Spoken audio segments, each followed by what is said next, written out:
Hello my dear students, कैसे हैं आप सभी। डियर स्टूडेंट, लास्ट वीडियो में हमने एक्सरसाइज 3.3 के क्वेश्चन नंबर 11, 12, 13 एंड 14 किए थे और आज इस वीडियो में हम क्वेश्चन नंबर 15, 16 और 17 को सोल्व करेंगे। तो ध्यान से देखिए, क्वेश्चन नंबर 15 क्या है हमारे पास, लेफ्ट हैंड साइड और राइट हैंड साइड दोनों मैंने लिख दी है। ध्यान से देखिए, cot 4x sin 5x plus sin 3x is equal to cot x sin 5x minus sin 3x। हमेशा की तरह आपको एक बात कहना चाहूंगा कि फॉर्मूलों पर आपकी फुल कमांड होनी चाहिए। अब ध्यान से देखिए, सबसे पहले हम लेफ्ट हैंड साइड जो है उसको ले रहे हैं। अब ध्यान से देखिए, लेफ्ट हैंड साइड में हमारे पास है cot 4x और यहां पर है sin 5x plus sin 3x। तो sin c plus sin d का फॉर्मूला हम यहां पर लगाते हैं, जो कि होता है 2 sin c plus d by 2 cos c minus d by 2। Right student, ध्यान से देखिए, sin c plus sin d का क्या फॉर्मूला होता है, 2 sin c plus D by 2 cos c minus D by 2। Solve करते हैं इसको। cot 4x, यहां पर क्या बचता है हमारे पास 2 sin। अब ध्यान से देखो, 5x प्लस 3x 8x और 8x को 2 से डिवाइड करते हैं तो 4x इनटू, और यहां पर बचता है हमारे पास 2x अपॉन 2 यानी कि cos x। ठीक है स्टूडेंट, अब ध्यान से देखिए, cot 4x को हम क्या लिख सकते हैं, cot 4x को हम लिख सकते हैं cos 4x upon sin 4x, right, into में 2 sin 4x into cos x। तो ध्यान से देखिए, यहां पर न्यूमरेटर में भी sin 4x है और डेनोमिनेटर में भी sin 4x है, तो इनको हम क्या कर देते हैं, कैंसल आउट कर देते हैं। अब कैंसल आउट करने पर हमारे पास क्या बचेगा, 2 cos 4x into cos x। अब ध्यान से देखिए स्टूडेंट, यहां पर क्या है, हमारा cot x है राइट हैंड साइड में। अब यहां पर अगर मैं ध्यान से देखिए cot x लाने के लिए क्या करता हूं, cos x को sin x से डिवाइड कर देता हूं, राइट। तो cot x आ जाएगा और साथ ही साथ वैल्यू को कंपनसेट करने के लिए sin x से मल्टीप्लाई कर देता हूं। तो कहने का मतलब है, मैंने यहां पर क्या किया है, sin x से मल्टीप्लाई, sin x से डिवाइड। तो हमारे पास ये क्या बन गया, यहां से जो cos x upon sin x है, ये तो एज इट इज क्या आ गया हमारे पास, cot x, और बाकी जो बच गया वो क्या बच गया हमारे पास, 2 cos 4x into sin x, right. अब ध्यान से देखिए, अगर हम इस वैल्यू को इसको फॉर्मूले के रूप में लेते हैं तो ये हमारे पास एक फॉर्मूला बनता है 2 cos a sin b। मैं यहां पर लिख देता हूं वो formula, 2 cos a sin b, और वो फॉर्मूला क्या होता है हमारा, sin a plus b minus sin a minus b। अब इस फॉर्मूले को हम कन्वर्ट करते हैं तो cot x तो cot x ही रहेगा, यहां पर 2 cos a sin b तो क्या होगा, sin a plus b, sin a plus b। अब a क्या है, 4x है, राइट, और b क्या है, x है, तो यानी कि sin 4x plus x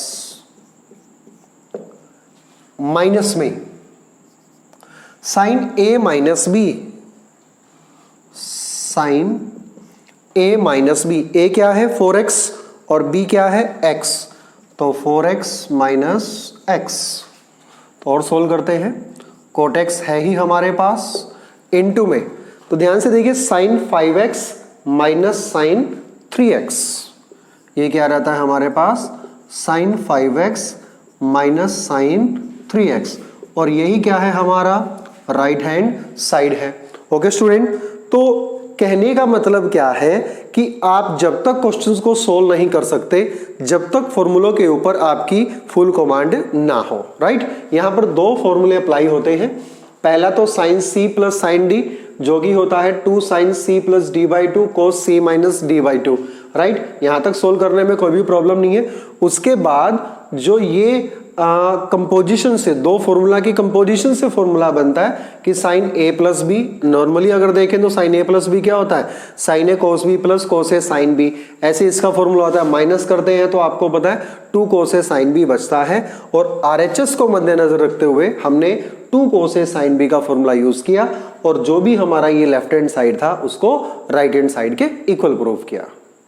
next देखिए स्टूडेंट्स, क्वेश्चन नंबर 16 क्या कह रहा है, cos 9x minus cos 5x divide by sin 17x minus sin 3x is equal to minus sin 2x upon cos 10x। इसको आपने लेफ्ट हैंड साइड को right hand side के equal prove करना है।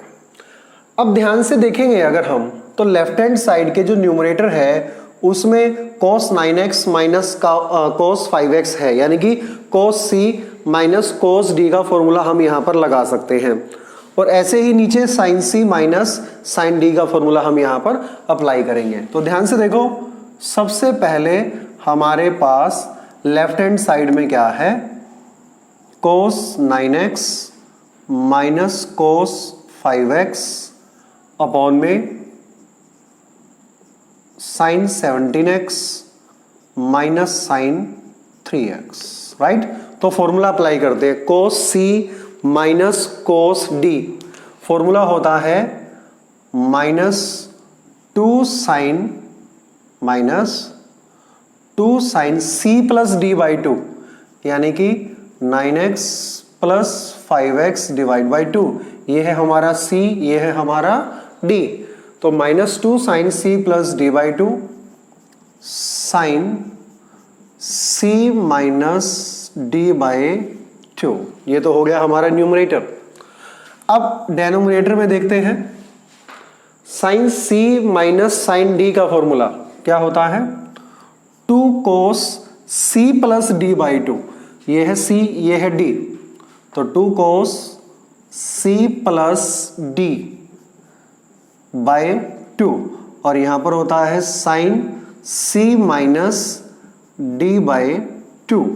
तो फॉर्मूलों के ऊपर आपकी पूरी कमांड होनी चाहिए, फिंगर टिप्स होने चाहिए फॉर्मूले, तभी जाकर के आप इन क्वेश्चंस को बहुत ही आसानी के साथ जो है वो कर सकोगे। अब ध्यान से देखो स्टूडेंट, आरएचएस की तरफ भी आपने नजर लगाए रखनी है। यहां पर सबसे पहले हम इस 2 को इस 2 के साथ कैंसिल कर रहे हैं।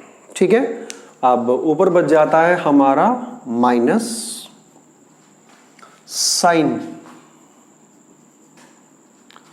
9x प्लस 5x 14x को 2 से डिवाइड किया 7x into sine 9x minus 5x 4x को 2 से डिवाइड किया 2x sign 2x। Similarly cos 17x plus 3x 20x को 2 से डिवाइड किया 10x into sine 14x divide by 2 7x sine 7x। तो आप अगर गौर से देखेंगे तो यहां पर ये जो साइन 7x है और साइन 7x है वो क्या हो जाएंगे, कैंसल हो जाएंगे। राइट, और कैंसल होने के बाद हमारे पास जो न्यूमरेटर में बचता है वो क्या, माइनस साइन 2x, और डिनोमिनेटर में बचता है cos 10x। और यही क्या था स्टूडेंट, हमारा RHS। राइट स्टूडेंट, तो ये था हमारा क्वेश्चन नंबर 16। क्वेश्चन नंबर 17 देखिए student, one more easy question before you. Sine 5x plus sine 3x divide by cos 5x plus cos 3x। आपने इसको प्रूव करना है टेंजेंट 4x के। तो यहां पर जो हमारा लेफ्ट हैंड साइड है स्टूडेंट, आप देख सकते हैं sign 5x plus sine 3x, उसका जो न्यूमरेटर है। तो यहां पर तो हम फॉर्मूला लगाएंगे कौन सा, sine c plus sine d। Right, फॉर्मूलों के ऊपर आपकी कमांड होनी चाहिए। मैं लिख रहा हूं यहां पर sine C plus sine D किसके इक्वल होता है?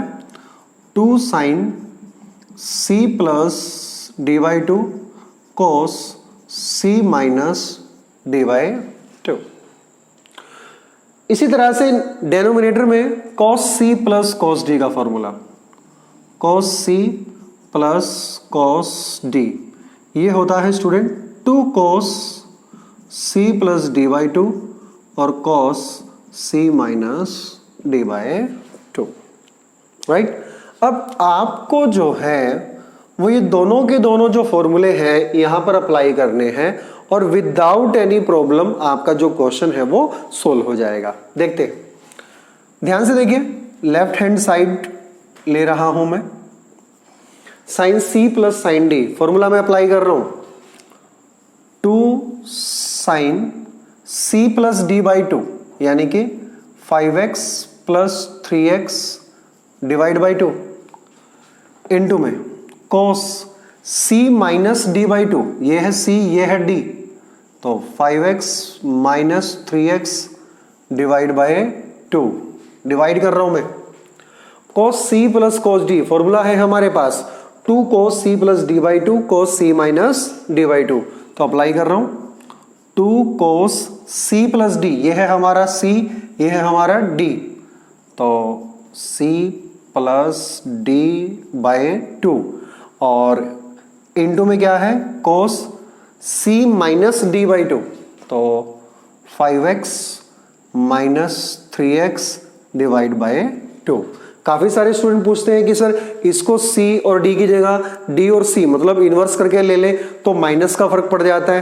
तो ध्यान से देखिए, अगर यहाँ पर cos 3x माइनस 5x होगा तो वो माइनस 2x होगा, और आपको पता है कि cos का जो माइनस होता है एंगल वो cos x के ही इक्वल होता है। कहने का मतलब है कि जो हमारा cos माइनस x होता है वो cos x ही होता है। तो ये कोई मायने नहीं रखता है कि आप किसको c ले रहे हैं और किसको d ले रहे हैं, राइट। तो सोल्व करते हैं आगे इसको, ये हो जाएगा हमारा 2 sign 4x into cos 2x upon 2x और नीचे हो जाएगा 2 cos 5x plus 3x 8x divide by 2 4x into cos x, तो cos x से हमने cos x को कैंसिल किया, 2 से 2 को कैंसिल किया, तो sine theta upon cos theta आपको पता है टेंजेंट थीटा होता है, तो sign 4x upon cos 4x क्या होगा हमारा टेंजेंट 4x, और यही क्या था हमारा राइट हैंड साइड। कहने का मतलब है कि अगर आपकी फॉर्मूलों के ऊपर कमांड है तो आपको किसी भी क्वेश्चन में कोई भी प्रॉब्लम नहीं होने वाली है। तो ये था हमारा क्वेश्चन नंबर 17। आज की वीडियो में हमने क्वेश्चन नंबर 15, 16, 17 किया। अगर आप ध्यान से देखेंगे तो क्वेश्चन नंबर 18 और 19 बिल्कुल इन्हीं के जैसे हैं, तो वो क्वेश्चन मैं आपको नहीं करवाऊंगा। धन्यवाद।